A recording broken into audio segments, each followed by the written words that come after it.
اعوذ باللہ من الشیطان الرجیم بسم اللہ الرحمن الرحیم السلام علیکم ورحمۃ اللہ وبرکاتہ۔ واضح جی کیا حال ہے؟ ٹھیک ہے، اللہ کا شکر ہے۔ وعلیکم السلام ورحمۃ اللہ وبرکاتہ۔ الحمدللہ۔ جی حضرت آج کیا ہے؟ آج ہماری گفتگو کا موضوع ہے کہ ہر کامیاب مرد کے پیچھے کسی نہ کسی عورت کا ہاتھ ہوتا ہے۔ نحمدہ ونصلی ونسلم علی رسولہ الکریم، اما بعد فاعوذ باللہ من الشیطان الرجیم، بسم اللہ الرحمن الرحیم۔ لقد من اللہ علی المؤمنین اذ بعث فیہم رسولا من انفسہم یتلو علیہم آیاتہ ویزکیہم ویعلمہم الکتاب والحکمہ وإن كانوا من قبل لفی ضلال مبین۔ قال النبی صلی اللہ علیہ وسلم انا خاتم النبیین لا نبی بعدی او کما قال علیہ الصلاة والسلام۔ صدق اللہ العظیم۔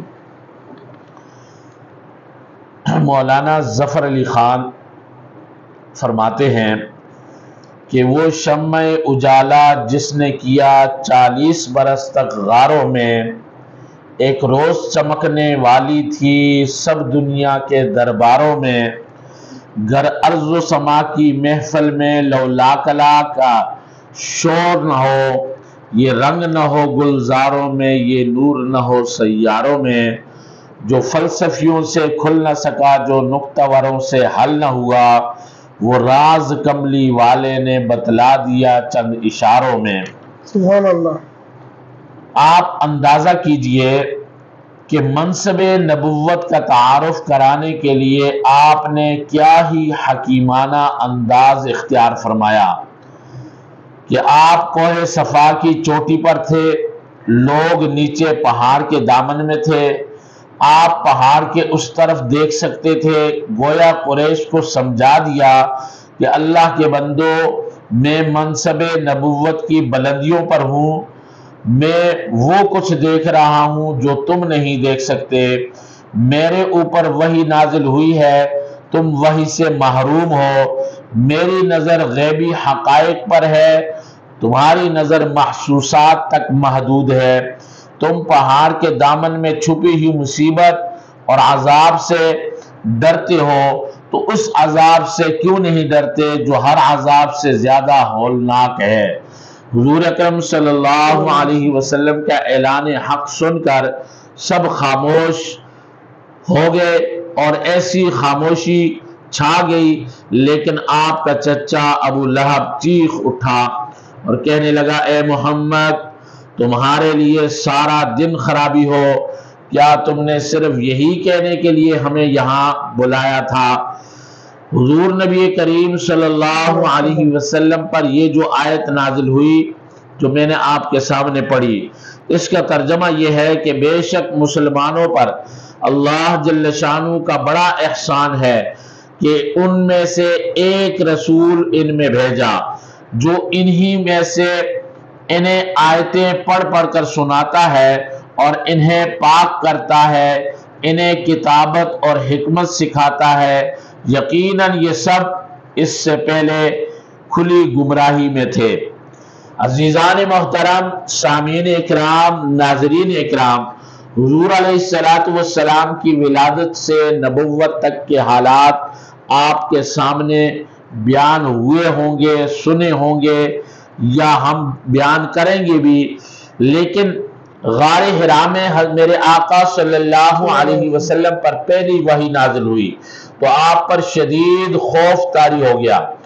آپ خوف بھی کیوں نہ طاری ہو کہ آپ کی زندگی میں پہلی بار فرشتوں کے سردار کو آپ نے دیکھا تھا، اور وہ فرشتہ جسے اللہ جل شانہ نے اتنی طاقت دی ہے کہ وہ اللہ کے حکم سے پوری بستی، پورے شہر کو اٹھا کر پٹک سکتا ہے، اس فرشتے نے آپ کو سینے سے لگایا اور بینچا۔ وہ فرشتہ جو ہر نبی پر وحی لے کر آتا ہے، آج آخری نبی پر آخری کتاب کا پہلا سبق لے کر نازل ہوا، اور وہ سبق کیا تھا؟ اقرأ بسم ربک الذی خلق۔ رسول اللہ صلی اللہ علیہ وسلم غار ہرا سے واپس گھر تشریف لائے تو جسم اطہر پر کپکپی طاری ہوگی۔ آپ گھر پہنچتے ہی زوجہ مطہرہ حضرت خدیجہ رضی اللہ تعالی عنہ سے کہا مجھے جلد کوئی چیز اڑا دو، مجھے جلد کوئی چیز اڑا دو، مجھے کچھ خطرہ محسوس ہو رہا ہے۔ حضرت خدیجہ رضی اللہ تعالی عنہ نے سارا واقعہ سنا تو پورے یقین کے ساتھ کہا ہرگز نہیں، اللہ کی قسم آپ کو اللہ تعالیٰ نے کبھی ذلیل اور رسوا نہیں کرے گا۔ اللہ آپ صلی اللہ علیہ وسلم کو کبھی بھی نہیں تنہا چھوڑے گا۔ آپ صلہ رحمی کرتے ہیں، آپ رشتہ داروں کے حقوق کا لحاظ کرتے ہیں، آپ دوسروں کا بوجھ ہلکا کرتے ہیں، آپ محتاجوں کے کام آتے ہیں، آپ مہمانوں کی خدمت کرتے ہیں۔ میرے بھائیوں، دوستوں اور بزرگوں، مشہور انگریز مفکر والٹیئر کہتا ہے کہ کوئی بھی شخص اپنے گھر میں ہیرو نہیں ہو سکتا۔ بڑے بڑے لیڈر عوام میں ہیرو ہوتے ہیں، وہ گھر میں زیرو ہوتے ہیں، مگر میرے آقا دو جہاں صلی اللہ علیہ وسلم اپنے اخلاق کے اعتبار سے عوام میں بھی ہیرو تھے اور گھر میں بھی ہیرو تھے، دوستوں میں بھی ہیرو تھے، دشمنوں میں بھی ہیرو تھے۔ بلکہ غور کریں تو سب سے پہلے آپ کی تعریف کرنے والی آپ کی اہلیہ ہی ہے۔ آپ کے غار ہرا سے پریشان ہو کر آئے، حضرت خدیجہ نے آپ کو تسلی دی اور قدم قدم پر آپ کا ساتھ دیا۔ تو کیوں نہ کہا جائے کہ ہر کامیاب مرد کے پیچھے کسی نہ کسی عورت کا ہاتھ ہوتا ہے۔ یہ سچی بات ہے کہ کامیاب مرد کے پیچھے کسی نہ کسی عورت کا ہاتھ ہوتا ہے۔ حضرت موسیٰ علیہ السلام کی جرت شہادت کو تسلیم کرتا ہوں، مگر ان کی والدہ کی قربانی اور ہمت کو کیسے بھول جائیں۔ میں حضرت ابراہیم کے بے مثال ایثار کا انکار نہیں کرتا، لیکن ہم حضرت ہاجرہ کے کردار کو کیسے فراموش کر سکتے ہیں۔ اس میں شک نہیں کہ حضرت عیسیٰ علیہ السلام کی زندگی اولوالعزمی سے عبارت تھی، مگر کیا اس میں حضرت مریم کی عفت، عصمت، استقامت، طہارت کا کوئی دخل نہ تھا؟ حضور اکرم صلی اللہ علیہ وسلم کے کمالات تو کوئی اندھا ہی انکار کر سکتا ہے، مگر ہم حضرت خدیجہ، عائشہ، دوسری ازواج مطہرات کے تعاون اور قربانیوں کو کیسے بھول سکتے ہیں؟ پہلی وحی کے نازل ہونے کے بعد حضور علیہ السلام خوفزدہ تھے۔ حضرت خدیجہ نے دلداری بھی کی اور جب موقع آیا تو سب سے پہلے اسلام بھی انہوں نے قبول کیا۔ حضرت ابوبکر رضی اللہ تعالی عنہ ایمان لائے، حضرت علی رضی اللہ تعالی عنہ نے کلمہ پڑھا، آپ کے متبنہ بیٹے حضرت زید بن حارثہ رضی اللہ تعالی عنہما نے نبوت کی تصدیق کی۔ یہ وہ لوگ تھے جو آپ کے سب سے زیادہ قریب تھے، آپ سے بہت زیادہ واقف تھے، آپ کے اخلاق سے بھی باخبر تھے، آپ کے داخلی اور خارجی زندگی کے نشیب و فراز کو بھی اچھی طرح جان چکے تھے۔ اس کے بعد کئی دوسرے لوگوں کو بھی ایمان کی توفیق ہوئی، ایمان قبول کرنے کی سعادت نصیب ہوئی۔ اس کے باوجود 3 سال تک حضور صلی اللہ علیہ وسلم چھپ چھپا کر دین کی دعوت دیتے رہے۔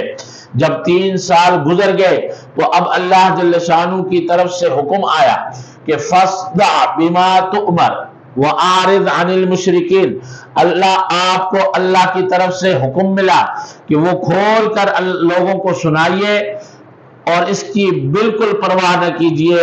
یہ مشرک لوگ آپ کو جو تنگ کرتے ہیں یا آپ کے در پہ ہیں، ان مشرکوں کی بالکل پرواہ نہ کیجیے اور اللہ کا حکم کھول کھول کر سنائیے۔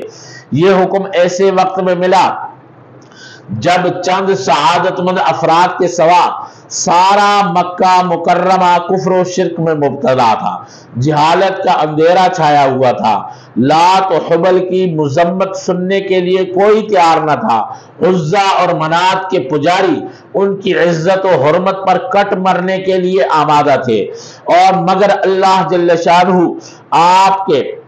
آپ کو نبی بنا کر بھیجا تھا، یہ کیسے ممکن تھا کہ آپ ناموافق حالات کی وجہ سے خاموش ہو جاتے، اللہ کے حکم کی تعمیل نہ کرتے؟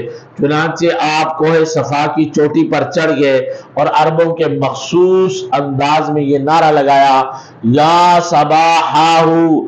عرب اس نعرے کا مفہوم سمجھتے تھے، انہیں معلوم تھا کہ یہ نعرہ کسی سنگین خطرے کے موقع پر لگایا جاتا ہے۔ جب قریش کا سارا قبیلہ کوہ صفا کے پاس جمع ہو گیا تو آپ نے ان سے سوال کیا، اے لوگو، اگر میں تم سے یہ کہوں کہ پہاڑ کے دامن میں ایک لشکر کھڑا ہے اور تم پر حملہ کرنا چاہتا ہے تو کیا تم میری بات پر یقین کر لو گے؟ تو فوراً بول اٹھے، اے محمد صلی اللہ علیہ وسلم، ہم نے تمہیں آج تک جھوٹ بولتے نہیں دیکھا، اس لیے تمہاری اس اطلاع پر ہم کیوں نہ یقین کریں گے؟ جب سارے قریش آپ پر اعتماد کا اظہار کر چکے تو آپ نے فرمایا، لوگوں، میں اللہ کا نبی ہوں، میں تمہیں اللہ کے عذاب سے ڈرانے کے لیے آیا ہوں۔ آپ نے حکیمانہ انداز اختیار کرتے ہوئے آپ نے فرمایا کہ میں منصب نبوت کا تعاون کرانے کے لیے آپ نے کیا ہی حکیمانہ انداز اختیار فرمائے، اور آپ نے کوہ صفا کی چوٹی پر تھے، لوگ نیچے پہاڑ کے دامن میں تھے، آپ پہاڑ کے اس طرف دیکھ سکتے تھے، گویا قریش کو سمجھا دیا کہ اللہ کے بندو، میں منصب نبوت کی بلندیوں پر ہوں اور میں وہ کچھ دیکھ رہا ہوں جو تم نہیں دیکھ رہے ہو۔ اے محمد صلی اللہ علیہ وسلم، ابو لہب کہنے لگا، اے محمد صلی اللہ علیہ وسلم، کیا تم نے ہمیں اس بات کے لیے یہاں پر بلایا ہے؟ اور ساتھ میں برا بھلا بھی آپ کو کہنے لگا۔ اس کے بعد اللہ کے نبی نے علل اعلان توحید کی دعوت دینا شروع کر دی۔ آپ انہیں انداز بدل بدل کر سمجھاتے کہ اللہ کے بندوں، سوچو تو صحیح، کن کی عبادت کرتے ہو؟ ان کی جن کو ہاتھوں سے بناتے ہو۔ ارے کن سے مانگتے ہو؟ ان سے جو نہ دیکھ سکتے ہیں نہ سن سکتے ہیں۔ ارے کن کے سامنے ہاتھ پھیلاتے ہو؟ ان کے سامنے جو مکھی نہیں اڑا سکتے۔ ارے کن کے سامنے سجدہ ریز ہوتے ہو؟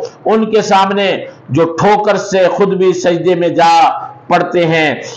ارے کن کو حاجت روا مشکل کشا سمجھتے ہو؟ ان کو جو خود سراپے احتجاج ہیں۔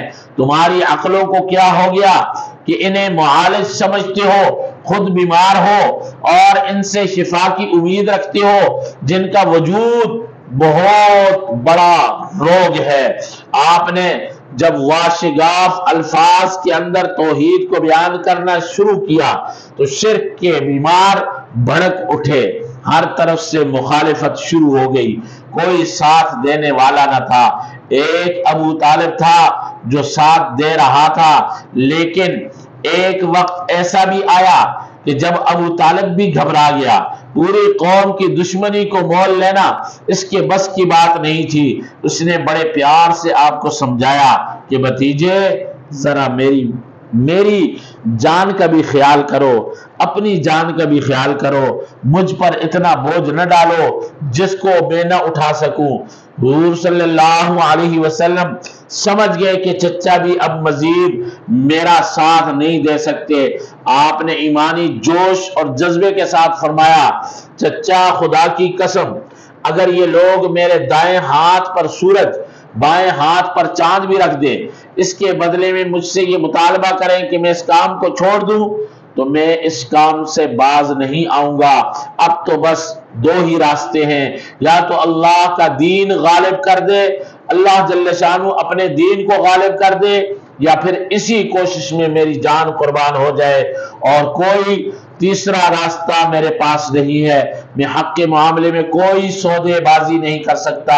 مجھے نہ دوست کی ضرورت ہے، نہ تخت و تاج کی ضرورت ہے، نہ شہرت اور عزت کی ضرورت ہے، بلکہ میں تو بس اس دین کا غلبہ چاہتا ہوں۔ چچا نے جب آپ کی یہ استقامت دیکھی تو ہتھیار ڈال دی اور کہا، میرے بھتیجے، جو تمہارا دل چاہے کرو، جس طرح چاہو تبلیغ کرو، خدا کی قسم میں تم کو کبھی کسی کے حوالے نہیں کروں گا۔ حضور نبی کریم صلی اللہ علیہ وسلم لوگوں کو اللہ کی طرف بلاتے تھے، دین کی دعوت دیتے تھے، اور اس کے لیے رات دن آپ نے ایک کیے۔ آپ مجمع میں گئے، انفرادی گئے، گھر گھر پر گئے، علیحدہ علیحدہ سمجھایا۔ آپ نے ملکوں سفر کیا، طائف کے سرداروں کو سنایا۔ اس کی پاداش میں آپ کے اوپر بڑی تکلیفیں آئیں، بڑی آزمائشیں آئیں۔ آپ صلی اللہ علیہ وسلم صبر اور استقامت کا پہاڑ بن کر ڈٹے رہے اور اللہ کی توحید کا پرچم بلند کرتے رہے۔ اللہ رب العزت نے آپ کی دعوت و تبلیغ کے نتیجے میں اللہ رب العزت نے پورے عالم کے اندر دین کو پھیلایا اور کفار و مشرکین کو ہمیشہ ہمیشہ کے لیے ناکام بنایا۔ اللہ جل شانہ مجھے آپ سب کو دعوت و تبلیغ کے ساتھ جڑے رہنے اور اس کی محنت کرنے اور اس کو خود بھی اپنانے، اس پر عمل کرنے کی توفیق نصیب فرمائے۔ وآخر دعوانا ان الحمدللہ رب العالمین۔ ہمارے اس چینل کو دیکھنے والے سبسکرائب بھی کریں اور شیئر بھی کریں، لائک بھی کریں۔ اللہ ہم سب کا حامی و ناصر ہو۔